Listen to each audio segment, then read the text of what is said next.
प्यार से विवाह तक का सफर इतना लंबा होगा उन्होंने सोचा न था।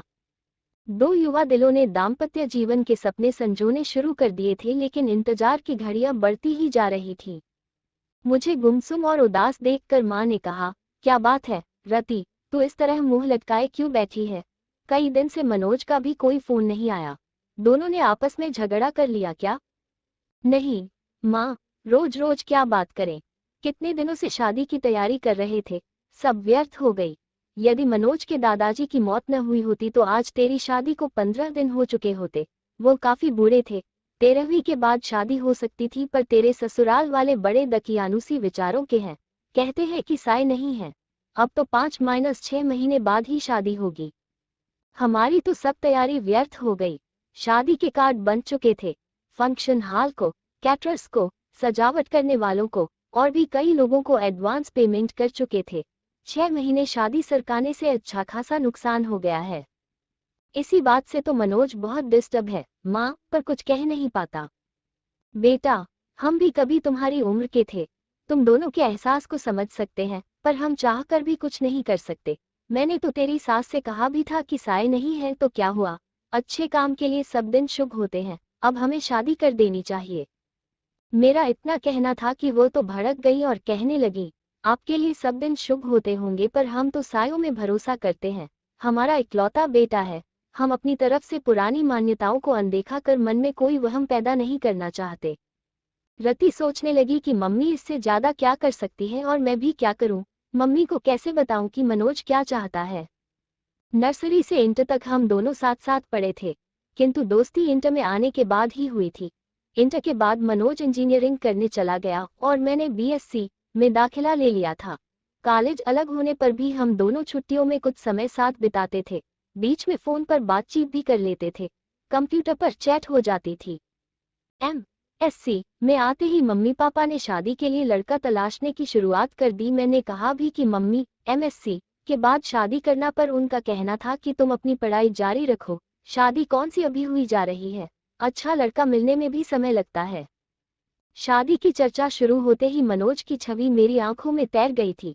हम दोनों एक अच्छे मित्र थे, पर तब तक शादी करने के वादे हम दोनों ने एक दूसरे से नहीं किए थे, साथ मिलकर भविष्य के सपने भी नहीं देखे थे। पर मम्मी द्वारा शादी की चर्चा करने पर मनोज का ख्याल आना, क्या इसे प्यार समझूं?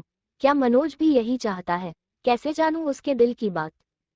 मुलाकात में मनोज से मम्मी द्वारा शादी की पेशकश के बारे में बताया तो वह बोला, इतनी जल्दी शादी कर लोगी? अभी तो तुम्हें 2 वर्ष एमएससी करने में ही लगेंगे। फिर कुछ सोचते हुए बोला था, सीधे सीधे बताओ, क्या मुझसे शादी करोगी? पर अभी मुझे सेटल होने में कम से कम 2-3 वर्ष लगेंगे। प्रसन्नता की एक लहर तनमन को छू गई थी। सच कहूं मनोज, जब मम्मी ने शादी की बात की तो एकदम से मुझे तुम याद आ गए थे। क्या यही प्यार है?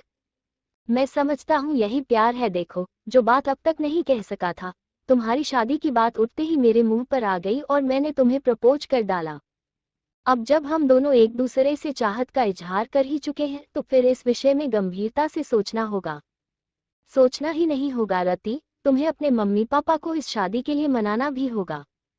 क्या तुम्हारे घर वाले मान जाएंगे? देखो, अभी तो मेरा इंजीनियरिंग का अंतिम साल है, मेरी कैट की कोचिंग भी चल रही है, उसकी भी परीक्षा देनी है। वैसे हो सकता है इस साल किसी अच्छी कंपनी में प्लेसमेंट मिल जाए, क्योंकि कॉलेज में बहुत सी कंपनियां आती हैं और जॉब ऑफर करती है। अच्छा ऑफर मिला तो मैं स्वीकार कर लूंगा और जैसे ही शादी की चर्चा शुरू होगी मैं तुम्हारे बारे में बता दूंगा। प्यार का अंकुर तो हमारे बीच पनप ही चुका था और हमारा ये प्यार अब जीवन साथी बनने के सपने भी देखने लगा था। अब इसका जिक्र अपने अपने घर में करना जरूरी हो गया था। मैंने मम्मी को मनोज के बारे में बताया तो वह बोली, वह अपनी जाति का नहीं है। ये कैसे हो सकता है? तेरे पापा तो बिल्कुल नहीं मानेंगे। क्या मनोज के माता पिता तैयार हैं?